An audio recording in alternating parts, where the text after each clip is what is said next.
When a business needs to grow profit, the first conversation is almost always about marketing. More spend, better creative, higher conversion. Sometimes the conversation is about conversion. Fix the site, improve the funnel, recover the abandoned carts. Both conversion and marketing are definitely worth working on. However, the biggest lever is almost always inventory. Most businesses struggling with profitability aren't spending too much on ads. They're holding too much stock, the wrong stock that is bought on gut feel 6 months ago, that's sitting in a warehouse, tying up cash that could be doing something useful. Talea Bader is the co-founder of SKUTOPIA, an Australian fulfilment operation that's been building its own AI and robotics platform for 8 years. They run fulfillment for hundreds of businesses, from early stage brands all the way through to enterprise. That vantage point gives him a view of what's actually happening inside those businesses.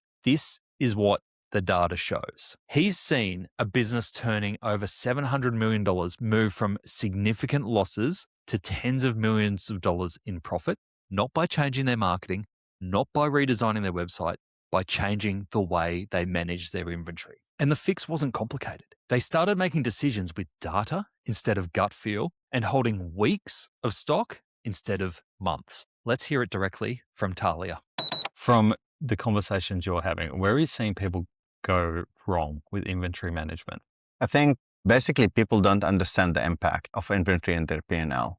And they don't understand that this is one of the most important things where you can actually make a change business from being loss-making to a profitable business. So we're in discussion with a $700 million business that moved from a massive loss-making business to making substantial, I can't say numbers obviously, but many millions, tens of millions in profit purely through better inventory management and moving into having weeks on hand in inventory rather than months. So we basically, through our experience working with many different retailers, both B2B, B2C, omni-channel retailers, and so on, we figured out what is the golden standard of inventory management. And now we systemize that, and we're basically about to offer that to everyone to have this as the guideline. So basically, don't order too much inventory. If you have already 10 weeks of inventory of a specific item, you shouldn't be ordering more. Or what is the specific level of inventory for your industry, for your category that you need to be holding in your warehouses? And how do you distribute that? And where does this inventory sit in a long-term storage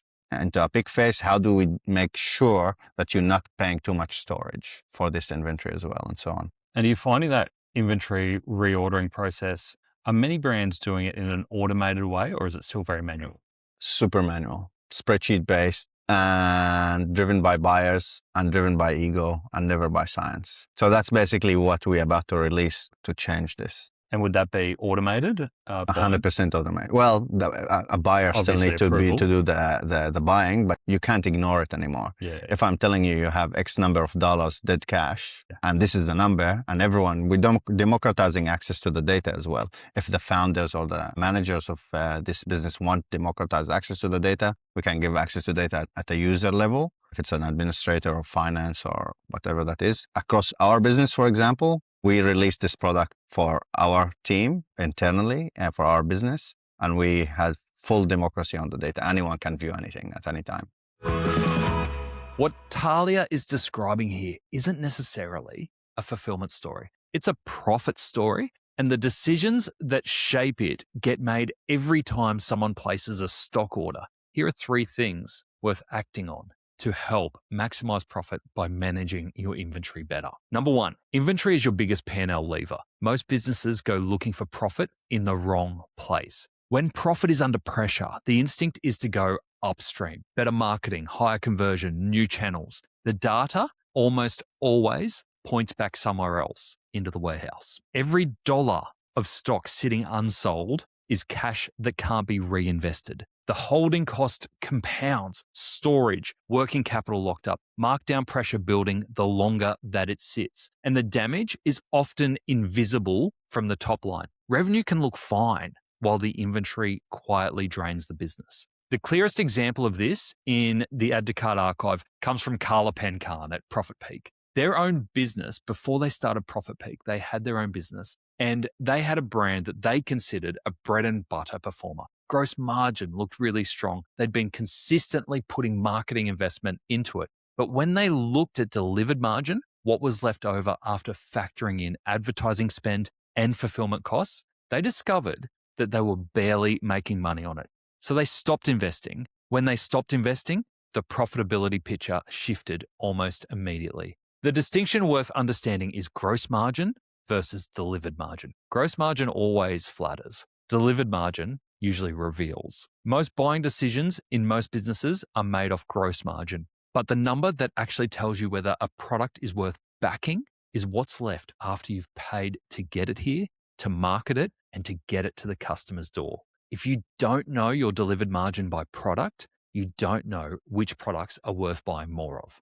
That's the number one step to getting it right. Number two, the buying decision is the most important financial decision in a product business. Almost nobody makes these decisions with good data, which is a bit crazy. Super manual, spreadsheet-based, driven by buyers and driven by ego and never by science. That's how Talea describes how most businesses manage inventory reordering.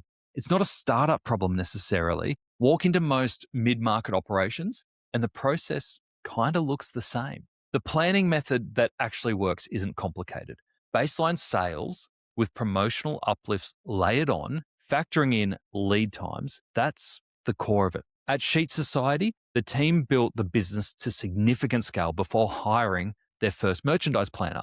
Hayley Worley said that looking back, they probably should have done it years earlier. The business ran on instinct for longer than it should have. At Motto, the approach came from the other direction. Rather than trying to forecast perfectly, Lauren French accepted higher freight costs as deliberate insurance. Air freight rather than bulk sea freight means not being locked into large volume commitments months in advance. Her framing was very direct. It was a lot cheaper to air freight than to be overstocked with cash tied up and then having to mark it down. Very different methods, same principle. The cost of getting the buying decision wrong is higher than the cost of the operational fix. Whether you hire a planner, build a proper forecasting model, or just adjust your supply chain to reduce commitment risk, the starting point is the same. Except that gut feel and last year's spreadsheets are probably not enough anymore. And number three, know your weeks on hand before it becomes a crisis. The number that tells you whether your inventory is healthy is weeks on hand by SKU.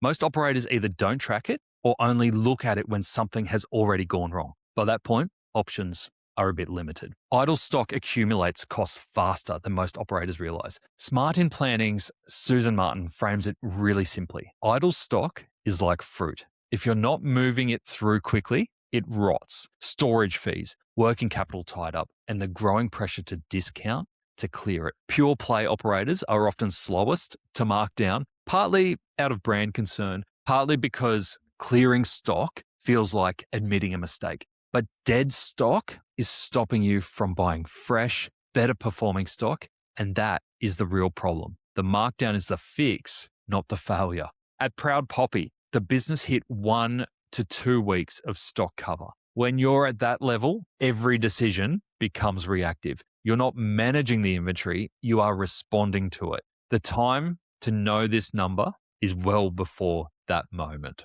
Build the habit now, know your weeks on hand by SKU, know what a healthy level looks like for your category and your lead times. Set the trigger. If you're holding more than X weeks on a SKU, that's a conversation worth having before the next order goes in. Review it proactively, not when you're forced to. Talia's $700 million example is extreme in scale, but the principle isn't. Weeks of stock instead of months, buying decisions based on data instead of a spreadsheet and a hunch. Most operations have a version of that same opportunity sitting in the warehouse right now. The question is whether the team can see it and act on it. If you're not already on the Add to Cart newsletter, we put out 5 e-commerce stories every Friday, the things that are moving in the industry that you need to stay across to be the smartest person at the e-commerce table. Sign up for free at addtocart.com.au. That is the playbook for this week. I'll see you next Friday. When your brand is riding a wave that just keeps growing, you need more than just the right platform, you need the right partner. Gander Clothing was scaling rapidly, but their e-commerce tech just couldn't keep up. That's when they partnered with Convert Digital. Since launching a headless Shopify Plus site in 2021, they've seen incredible results. A 300% increase in daily orders, 16% revenue growth, and a 12% conversion boost. With faster load times, a seamless checkout experience, and powerful omni-channel integration, Gander has transformed into one of Australia's biggest retail success stories, and it's all powered by Convert Digital's commerce expertise. It's commerce that stacks up. Read the full case study at convertdigital.com.au.